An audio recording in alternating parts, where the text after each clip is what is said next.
खासदार संजय जाधव आता ठाकरेंची साथ सोडण्याच्या तयारीत असल्याच्या चर्चा वाढल्या आहेत। शिवसेना भवनमध्ये झालेल्या बैठकीत संजय जाधव हे गैरहजर होते। संजय जाधवांसंदर्भातील चर्चांच्या पार्श्वभूमीवर ही बैठक संपन्न झाली। दरम्यान घरी लग्न सोहळा असल्याने आपण येऊ शकलो नाही असं स्पष्टीकरण संजय जाधव यांनी दिले। तर संजय जाधव हे ठाकरेंच्या शिवसेनेसोबतच आहेत असं स्पष्टीकरण अंबादास दानवे यांनी दिले। तर दुसरीकडे योग्य वेळी राजकीय भूकंप होईल असं शिरसाटांनी सूचक विधान केले।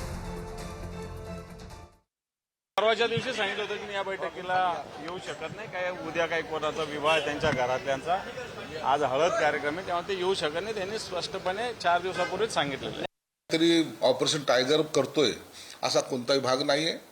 मागेही आम्ही एकदा स्पष्ट केलं की आमची त्यांची कोणती बैठक झालेली नाही आणि ज्या दिवशी हे ऑपरेशन टायगर करायचं तर ते असं सांगून केलं जात नाही।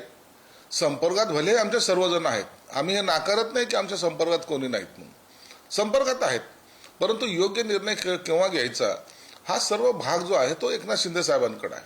म्हणून आजच्या घडीला तरी आम्ही ऑपरेशन टायगर करायच्या मनस्थितीत नाहीत। शिंदे साहेब योग्य वेळेला योग्य तो निर्णय घेतील आणि त्यावेळेला खऱ्या अर्थानं महाराष्ट्रामध्ये एक वेगळा भूकंप निश्चित आपल्याला पाहायला मिळेल।